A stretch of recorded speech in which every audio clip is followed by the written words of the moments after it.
Last Tuesday, a guy traded in a 6-year-old German SUV, and the dealer slid him a check for less than a third of what he paid new. He drove off feeling smart in something more reliable.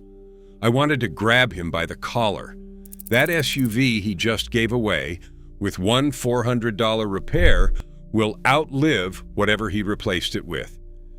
That's the dirty little secret of the luxury market. These things hemorrhage value on paper while staying mechanically solid underneath. After more than 2 decades with my hands in engine bays, I have watched it happen 1,000 times.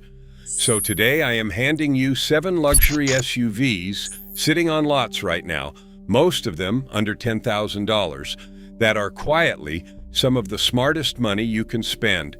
Let's get into it. Number 7. Volvo XC90 3.2. Everybody forgets the first-generation XC90 exists, and that's exactly why it's a gold mine. We're talking the 2007 through 2014 cars with the 3.2-liter inline-6, not the wheezy old 5-cylinder, and not the thirsty Yamaha 5.8. That straight 6 makes a smooth 240 horsepower. And here's the part that matters at the pump. It does not require premium fuel. A lot of luxury SUVs punish you every fill-up. This one doesn't. I had a family come in last winter, 2 adults, 3 kids, looking at a tired minivan. I pointed them at a 2013 XC90 instead. Why? Because this thing was a top safety pick. It seats 7 for real, and the second row even has an integrated booster cushion built into the seat. Volvo was thinking about families before it was trendy. Now, the inspection. These cars live and die by their service history more than almost anything else on this list. First, the transmission. Some of these Geartronic automatics get cranky if the fluid was never changed. On the test drive, accelerate gently from a stop and feel for any harsh, hunting shifts. Smooth means somebody cared. Second, the climate control. The early ones had air conditioning control modules that quit, blowing warm air until the engine warms up. Make sure it gets cold fast. Third, if it's all-wheel drive, ask when the rear differential and angle gear service was last done. Neglect there gets expensive. Who buys it? Somebody who wants 3 rows and a 5-star safety reputation for the price of a high-mileage Camry. Who skips it? Anyone who needs strong acceleration. The 3.2 is composed but never quick, and the engine note is a little boomy. But for safe, comfortable, cheap family hauling, hard to beat. Number 6. Acura RDX. This is the one I recommend to the person who refuses to drive something boring. The first-generation RDX, specifically the 2010 through 2012 facelift, came with a 2.3-liter turbocharged 4-cylinder and Acura's super-handling all-wheel drive. It is genuinely fun. It corners flat, the turbo gives it a real shove, and it still wears the Honda DNA underneath. Here's the honest part, because I don't sell dreams. The earliest 2007 to 2009 RDXs had some turbocharger failures, and a turbo replacement is not cheap. That's exactly why I steer people to the 2010 to 2012 cars. By then, most of the kinks were ironed out, and the underlying drivetrain is Honda solid. I had a customer buy a 2011 with 90,000 miles for around $8,000. 3 years later, he is still texting me memes instead of repair questions. Inspection checklist. 1. On the drive, listen for the turbo under hard acceleration. Any loud whining or whistling that was not there before, walk. 2. Check the service records for timely oil changes, because turbo engines do not forgive a lazy owner. 3. Factor in that this little engine wants premium fuel and it is thirsty for a compact. That is the price of the fun. Who skips it? If maximum miles per gallon is your religion, look elsewhere. But if you want a luxury crossover that actually makes you smile on an on-ramp, the RDX is criminally cheap right now. Number 5. Mercedes-Benz GLK 350i. I know. The second I say buy a used Mercedes, half of you flinch. And normally I'd agree with you, but the GLK is the exception, and there's data behind that, not just my opinion. J.D. Power scored it 85 out of 100, the highest of any Mercedes SUV they've rated. It's boxy, it's got that little baby G-Wagon look, and it has aged into a steal. But you have to buy the right one, and this is where I earn my keep. The early M272 V6 in the brand had a famous balance shaft sprocket problem that could run you $4,000. The good news is that was largely sorted before the GLK even arrived.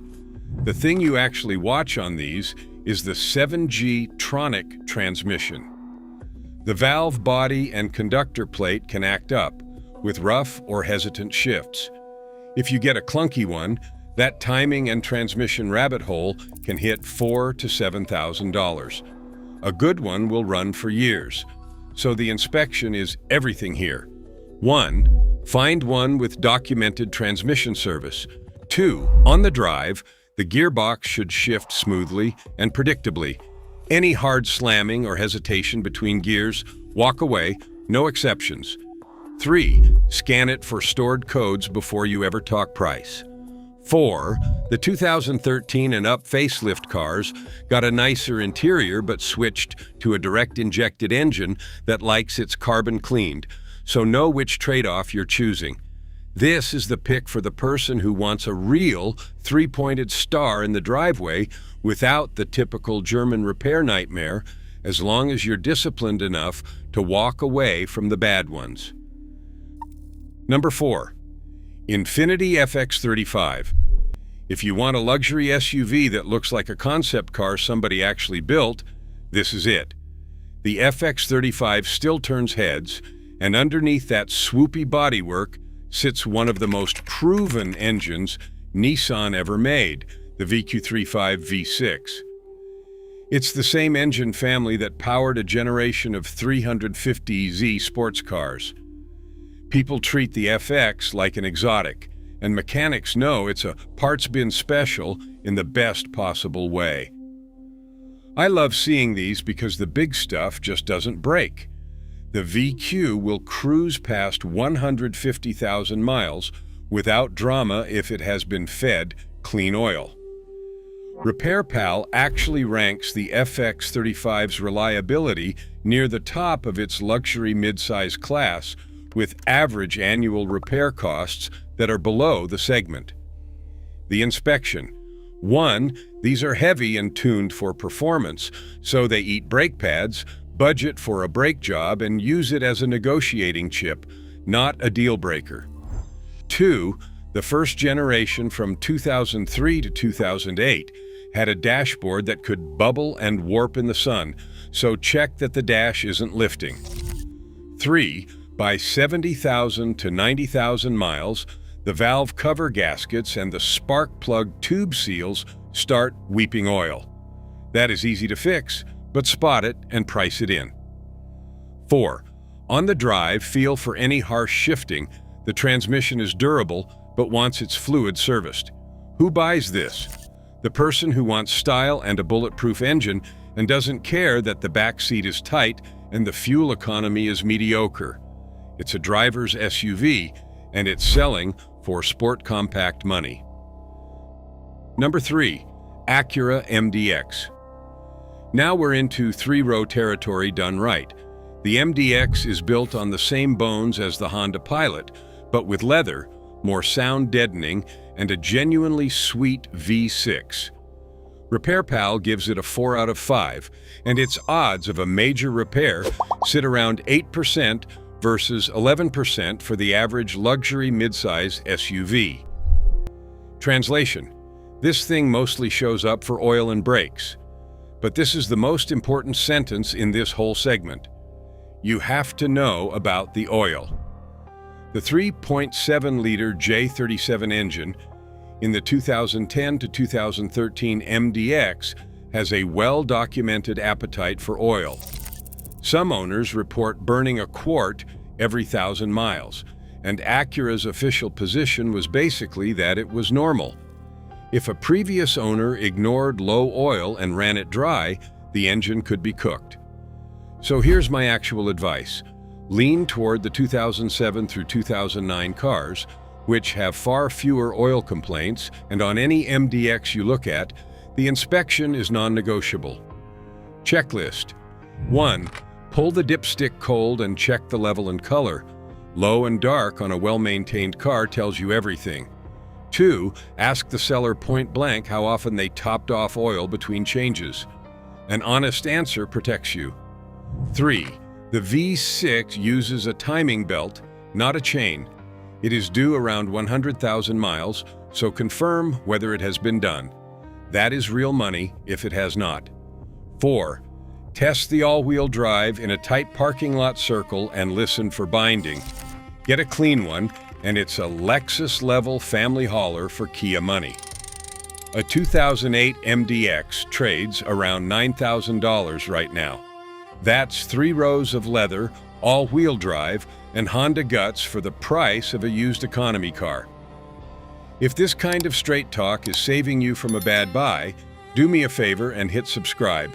I've got more videos breaking down exactly which SUVs dealers push versus the ones that actually make sense.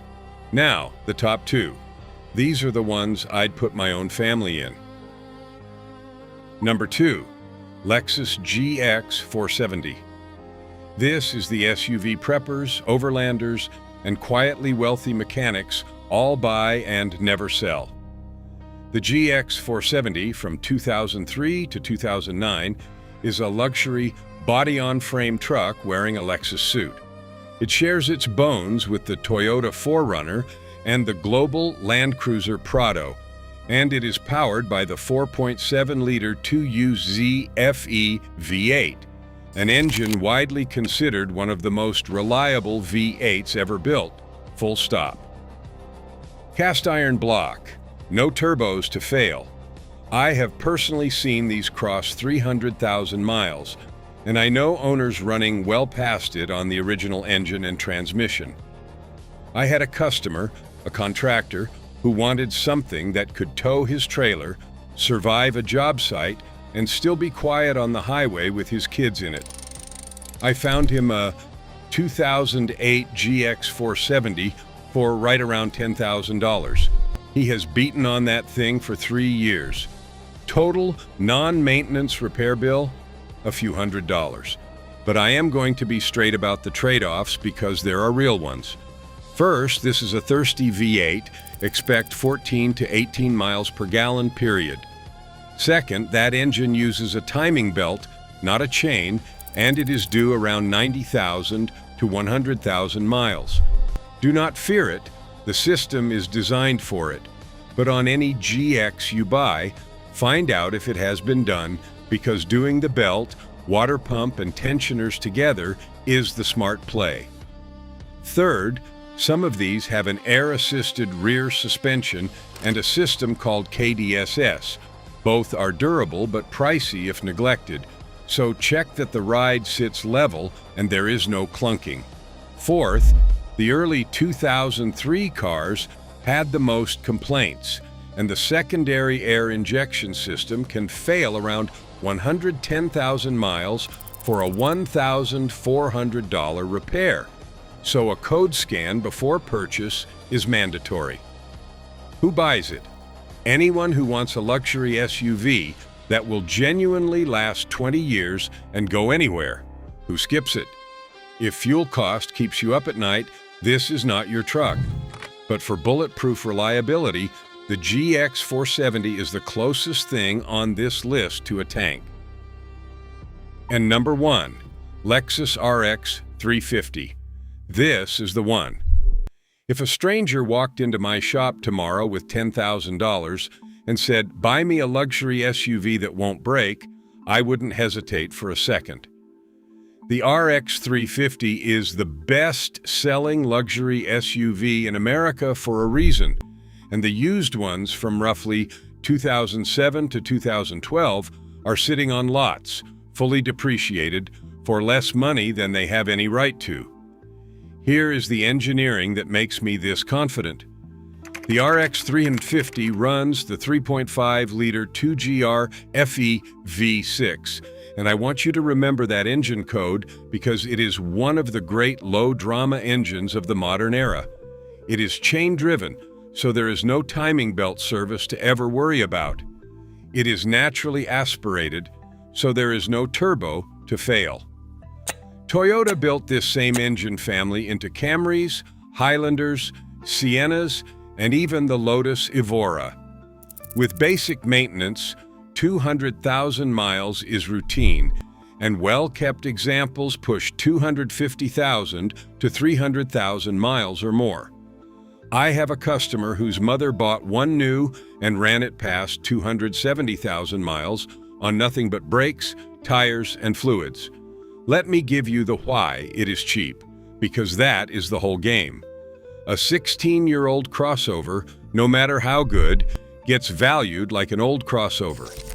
People see 2008 and assume it is worn out. They have no idea the drivetrain underneath is good for another decade.